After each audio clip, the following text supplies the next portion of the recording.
Welcome to Swasti classes. Please come, join us and enhance your knowledge. Euclid की ज्यामिति में हमने पढ़ा था यूक्लिड द्वारा दी गई परिभाषाएं। अब उसके बाद परिभाषाओं के बाद हमारे पास आता है अभिधारणाएं और अभिग्रहित। अभिधारणा ऐसे तथ्य हैं जिनको यूक्लिड ने स्वयं सिद्ध मान लिया, मतलब कि ऐसा होता है। क्यों होता है, कैसे होता है, ये वो नहीं बता पाए। उन्होंने बोला कि अगर हम ये करेंगे तो ये होगा, अपने आप में सिद्ध होता है। उन्होंने इस तरीके से कुछ बातें बताई, उनको हम कहते हैं अभिधारणा। अभिग्रहित भी यही है, लेकिन अभिधारणा और अभिग्रहित में ये फ़र्क है कि अभिधारणा सिर्फ ज्यामिति के पर्पज़ से है और अभिग्रहित जो है वो पूरी गणित में आप कहीं भी उनको यूज़ करोगे वो आपके लिए हमेशा सही ही साबित होंगी।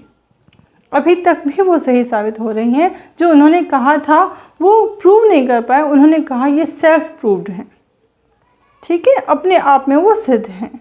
तो इनमें कुछ पोस्टुलेट्स जो हैं हमारे कोर्स में हैं वो 5 हैं। देखिए, पहला कह रहा है कि एक बिंदु से एक अन्य बिंदु तक एक सीधी रेखा खींची जा सकती है।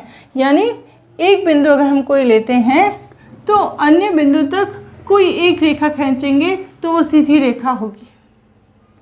अगर इस बिंदु से अन्य बिंदु तक वापस अपन रेखा बना रहे हैं तो ये अपने आप में एक रेखा है।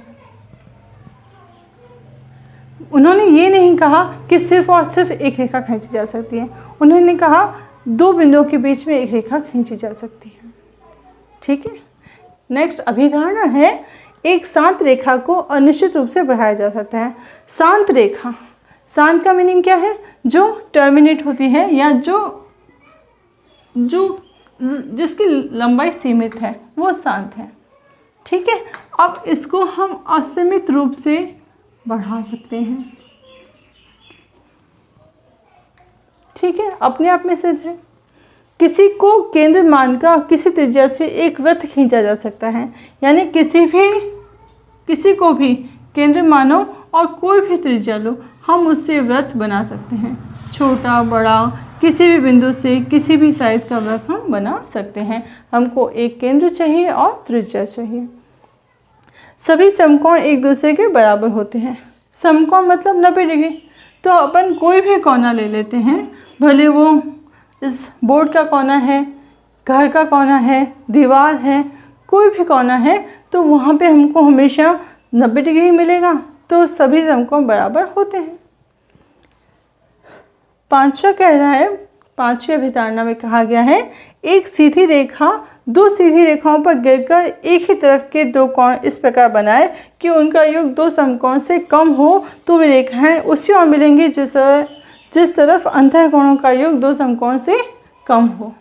कुछ समझ में नहीं आया? देखिए, 2 रेखाएं, इन पर तीसरी रेखा गिर रही है। इस तरीके से यहाँ पर भी अंतःकोण बन रहा है, यहाँ भी अंतःकोण बन रहा है। तो इन अंतःकोणों का योग 2 समकोण से कम होगा, उस तरफ ये मिलेंगी, ठीक है। उन्होंने ये पेंसिल से या स्टिक्स रख के करके देखा होगा। तो उन्होंने ऐसा बोला कि अगर 2 रेखाओं पर तीसरी रेखा गिर रही है और उसके एक ही तरफ अंतःकोण बन रहे हैं तो उन अंतःकोणों का योग 2 समकोण से कम होगा, उस तरफ वो रेखाएं मिलेंगी। अब समझ में आया? तो ये सेल्फ प्रूव्ड है, इनको प्रूव नहीं कर पाए, ओके। अब देखिए अभिग्रहित 5.1, दिए हुए 2 भिन्न बिंदुओं से होकर एक अद्वितीय रेखा खींची जा सकती है। हम 2 बिंदु ले रहे हैं, इनको नाम दे देते हैं P और Q।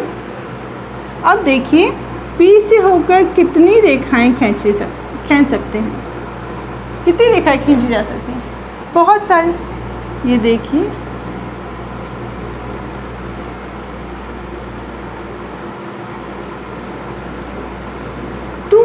बहुत सारी रेखाएं हम P बिंदु से खींच सकते हैं। ऐसे ही Q बिंदु से भी बहुत सारी रेखाएं खींची जा सकती हैं।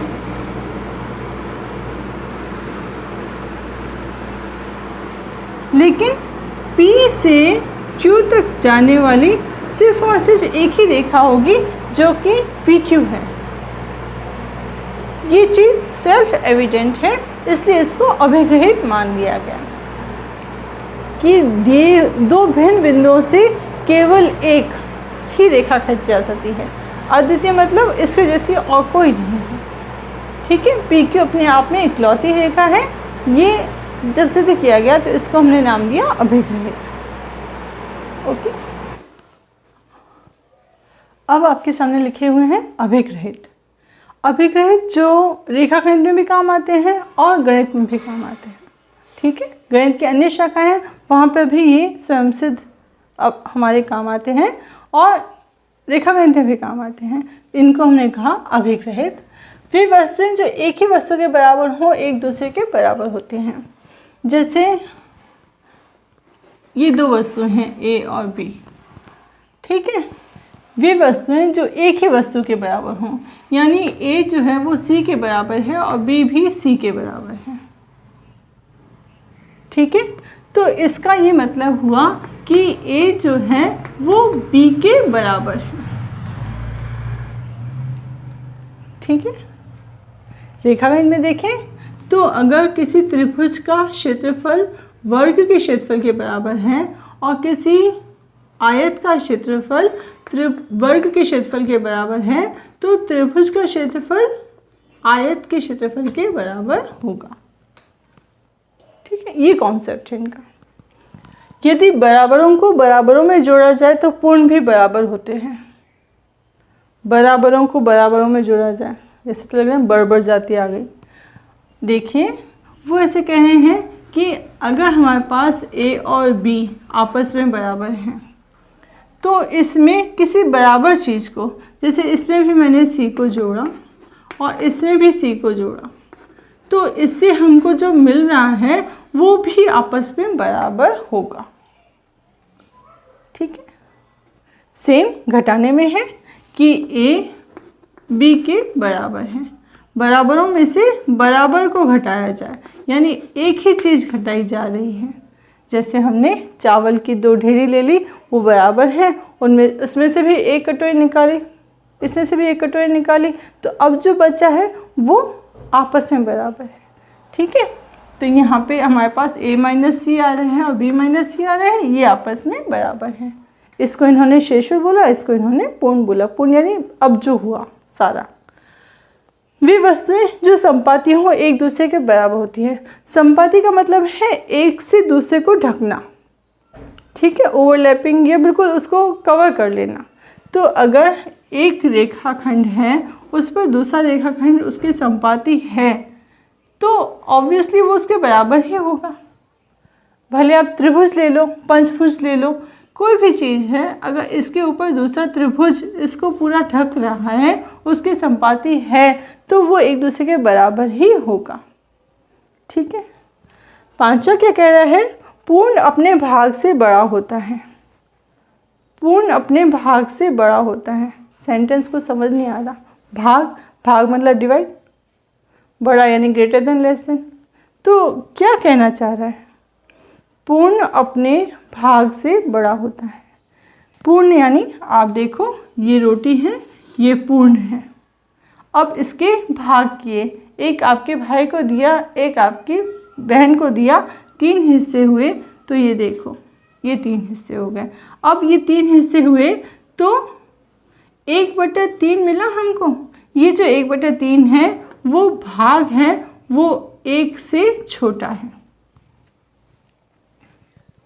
पूर्ण अपने भाग से बड़ा होता है।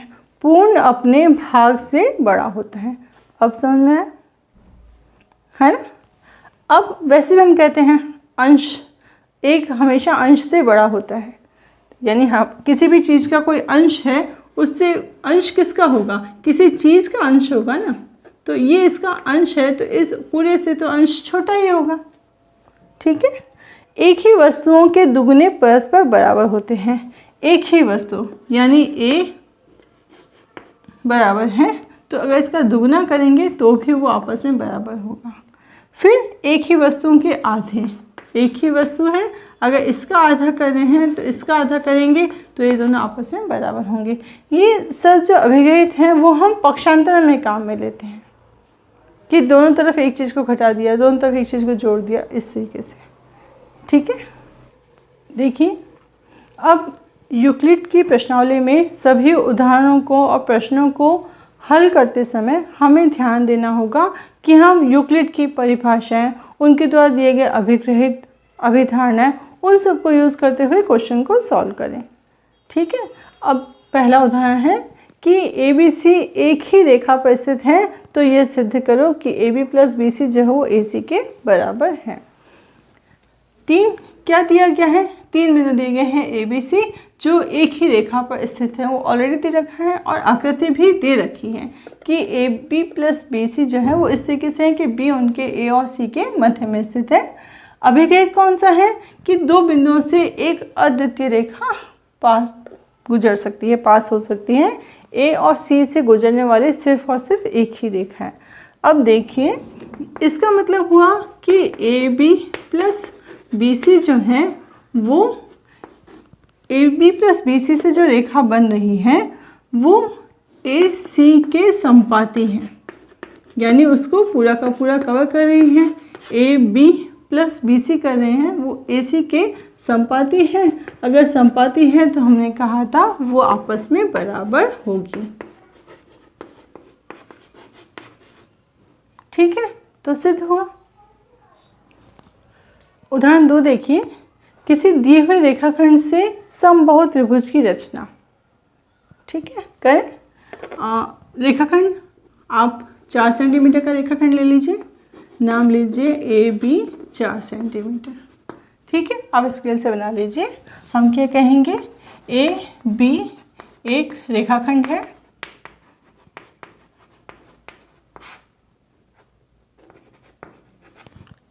ए से ए बी त्रिज्या का चाप,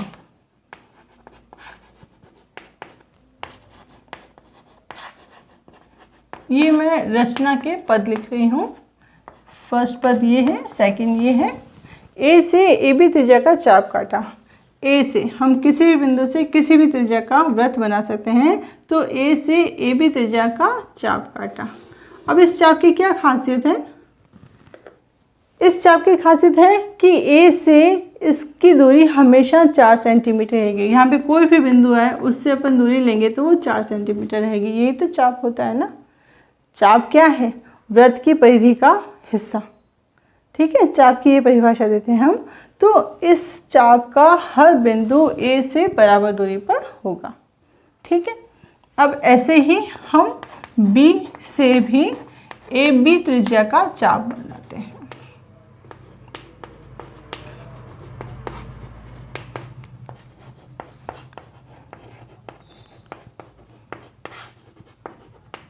बी से ए बी त्रिज्या का चाप बनाइए। ठीक है, ये जहाँ पर मिला ये बिंदु हमने नाम दे दिया सी। अब आप देखिए इसको, चौक थोड़ी मूव कर गई है, इसको देखिए, इस बिंदु से बी की दूरी ए बी के बराबर है और इस बिंदु से ए की दूरी भी ए बी के बराबर है। यानी इससे क्या हुआ, ए बी बराबर ए सी है, ए बी बराबर बी सी। ठीक है, जब तीनों भुजाएं हमारी बराबर हो गई हैं तो ये समबाहु त्रिभुज है। ठीक है।